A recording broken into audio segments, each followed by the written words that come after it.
नमस्ते. मैत्रीबोधच्या परिवर्तनाच्या या शाळेत आपल्या सगळ्यांचं स्वागत आहे. आज आपण एक प्रश्न घेणार आहोत आणि हा प्रश्न विचारलेला आहे रूपाजी यांनी. जेव्हा 2 व्यक्तींमध्ये संघर्ष होत असतो, त्यांचे वेगवेगळ्या संस्कारांमुळे, तेव्हा काय करायचं? ती परिस्थिती आपण काय करू, की आपल्याला सॉल्व्ह करता येईल, व्यवस्थित करता येईल, शांती स्थापित करता येईल? आता आपण इथे कसं पाहू ह्याला, की एक व्यक्ती योग्य आहे, ठीक आहे, तो बरोबर आहे किंवा दुसरी व्यक्ती चूक आहे आणि दोघांमध्ये खूप काही विवाद चालू आहे. तर जेव्हा असं असतं तेव्हा आपण असं पाहू, की धर्म-अधर्म, चूक-बरोबर किंवा आपण असं पाहू, की राम आणि रावण असे आपल्याला पाहता येईल, की एक व्यक्ती बरोबर आहे, एक व्यक्ती चूक आहे. एक ठिकाणी धर्म आहे, एक ठिकाणी अधर्म आहे आणि दोघांचंच एकमेकांसमोर काही संघर्ष चालू आहे. जर तुमच्याकडे धर्म असेल, तर तुम्ही आपली मतं व्यवस्थित त्या आपल्या व्यक्तीपर्यंत पोहोचवा. आता हे पोहोचवण्याच्या अगोदर एक विचार आपल्याला करायला हवा, की मी खरोखर बरोबर बोलतोय का? किंवा माझं मत खरोखर चांगलं व्यवस्थित आहे का? मी कुठे चुकत तर नाहीये? हा एकदा विचार आपल्याला आपला भाव, आपलं मत व्यक्त करण्याच्या अगोदर करावा लागतो. थोडा वेळ घ्या तुम्ही. पटकन बोलून नका जाऊ, की तुम्ही चुकीचे आहात, तुम्ही त्या दिवशी असं केलं, सकाळी असं केलं, परवा असं केलं किंवा आयुष्यभर तुम्ही आम्हाला त्रासच दिला. हे पटकन तुम्हाला बोलण्याची गरज नाहीये. तुम्ही थोडासा वेळ घ्या. तो क्षण पहा, ती परिस्थिती पहा आणि तिकडे पहा, की तुम्ही खरोखर बरोबर आहात, की चुकीचे आहात. जेव्हा तुम्हाला खरोखर आतमधून कळतं, की माझं मत योग्य आहे, मी बरोबर आहे. मग तुम्हाला तुमचं मत व्यक्त करायचं असतं. जे आहे आतमध्ये तुम्ही त्यांना सांगून टाका, की मला ही तुमची गोष्ट आवडलेली नाही. त्या दिवशी तुम्ही असं-असं माझ्याबरोबर वागलात. तर तुम्ही आपलं मत व्यवस्थित त्यांच्यासमोर मांडा तुम्ही.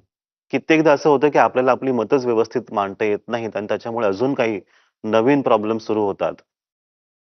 पण आपण प्रयत्न असं करू, की जितकं आपल्याला व्यवस्थित आपलं मत मांडता येतं, तसं आपण करू. आता हे झाल्यानंतर काय? तर समोरचे व्यक्ती काहीतरी तुम्हाला बोलतील. मग तुमची टीका करतील, तुमच्या चुका काढतील. मग त्याच्यासाठी तुम्ही तयार राहा, की हो, माझ्याही चुका त्या सांगतील, की मी असं केलं, मी तसं केलं. मग त्याच्यासाठी एक मनाची तयारी लागते. ऐकून घेण्याची, की हो, खरोखर मी पण चुकलेलो आहे. मग जेव्हा ते तुमची आलोचना करतात किंवा टीका करतात, मग त्यावेळेस तुम्हाला काय करायचंय, की त्यांनी सांगितलेल्या तुमच्या चुका ऐकून, समजून त्याप्रमाणे मग तुम्ही काहीतरी एक काम करा, कार्य करा. म्हणजे त्यांनी सांगितलं, की तुम्ही कपडे व्यवस्थित ठेवत नाही घरामध्ये, इकडे-तिकडे अस्तव्यस्त पडलेले असतात. कपड्यांना फोल्ड करून ठेवत नाही. मग ते सांगताय तुम्हाला, की व्यवस्थित कपडे करून ठेवा बाजूला. मग ते करण्यासाठी सुरू करा. सकाळी तुम्ही लवकर उठत नाही, म्हणजे आई-वडिलांना नेहमीच वाटतं, की लवकर उठा सकाळी. आपली कामं सुरू करा आणि आपण करत नसू, तर मग ते करायला सुरू करा तुम्ही. मग स्वतःपासून पहिल्यांदा सुरू करा, की बाबा मला हे काम करायचंय. मग तुम्ही एक व्यवस्थित तुमच्यापासून एक चांगलं काम करायला सुरू केलं, की मग आपण ही आशा करू शकतो, की तिथे शांती स्थापित होऊ शकते, की दोन्ही जे व्यक्ती आहेत, त्यांच्यामध्ये समाधान निघू शकतं. मग जेव्हा आपण व्यक्त करतो, जे आपल्याला वाटतं आपलं मत विचार करून आपण कामही करतो व्यवस्थित होण्यासाठी, गोष्टी सुधारण्यासाठी आणि त्याच्यानंतरही काही होत नाही व्यवस्थित, मग काय करायचं अशा वेळेस? मग अशा वेळेस प्रार्थना करावी. आपल्या गुरूंना किंवा आराध्य असतील, तुमचे ईश्वर असतील, त्यांना प्रार्थना करावी, की गोष्टी ठीक होत नाहीत, सुरळीत होत नाहीये. कुठेतरी गाडी अडकते सारखी. एक आतमधूनच हृदयामधून एक प्रार्थना जेव्हा येते, त्याचं उत्तर नक्कीच आपल्याला मिळतं. मग ती प्रार्थना तुम्ही ठेवा. तुमच्या ईश्वराला, गुरूंना कळवा, की अशी-अशी परिस्थिती आहे. मला मार्ग दाखवा, सुरळीत करा, काहीतरी समाधान द्या. आणि जेव्हा प्रार्थना करूनही गोष्टी सुरळीत होत नाही, मग अशा वेळेस काय करायचं मग?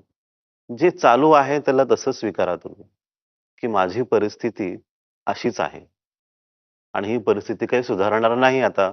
हे आपण आता असंच आपण स्वीकारू आणि जे चालू आहे त्याला जसं सोडून देऊ. उगाच संघर्ष करण्याची गरज नाही. उगाच विवाद अजून वाढवण्याची गरज नाही. व्यक्त करा, काम करा, तयारी ठेवा, प्रार्थना करा. ते झाल्याच्या नंतर मग आपण जे आहे त्या परिस्थितीला आहे तशी स्वीकारू आणि त्याच्याबरोबर राहण्यासाठी आपण प्रयत्न करू. जेव्हा पण कधी-कधी अशीच विवाद आपण पाहतो, तर कधी गंभीर समस्या होते. अशा वेळेस नेहमी मग तुम्ही आपल्या स्वातंत्र्य सैनिकांना लक्षात ठेवा. धर्म आणि अधर्म ह्यांची जी लढाई होती, ती लक्षात ठेवा तुम्ही, की तेव्हा त्यांनी काय केलं, तर त्यांनी आवाज आपला पोहोचवला, व्यक्त केलं, की आम्हाला ह्या तुमच्या अत्याचारापासून आम्हाला स्वातंत्र्य हवंय. तर त्यांनीही आवाज उठवला, कळवलं. काही लोकांनी स्वीकार केला जे चालू आहे तसंच. काही लोकांनी प्रार्थना सुद्धा केली. पण एक दिवस आपल्या सगळ्यांना देशाला स्वातंत्र्य मिळालं. त्या स्वातंत्र्य सैनिकांमुळे. मग जेव्हा कधी अशी गंभीर समस्या येते, नक्कीच त्यांची आठवण करा. ज्याच्यामुळे तुम्हाला बळ मिळेल, शक्ती मिळेल, मार्गदर्शन मिळेल. ही परिवर्तनाची शाळा तुम्हाला व्यवस्थित कसं व्यक्त करावं, व्यवस्थित कशी प्रार्थना करावी, व्यवस्थित आपलं मत कसं मांडावं किंवा व्यवस्थितपणे कसं स्वीकारावं, हे शिकवते. जेणेकरून एक दिवस तुम्ही त्या आंतरिक स्वातंत्र्यतेचा अनुभव कराल, की इंटरनल फ्रीडम किंवा आंतरिक मुक्ती त्याचा तुम्ही अनुभव कराल. आज आपण जे शिकलो आहोत, आम्ही आशा करतो, की तुम्ही ह्याचा उपयोग तुमच्या जीवनात किंवा तुमच्या आजूबाजूला जे व्यक्ती असतील, लोकं असतील, त्यांच्या जीवनात शांती स्थापित करण्यासाठी कराल. पुढच्या आठवड्यात पुन्हा एकदा आपण भेटू. एक नवीन विचार घेऊन काहीतरी नवीन शिकू आपण. आपल्या सगळ्यांचं कल्याण हो. आपल्या सगळ्यांचं मंगल हो. नमस्ते.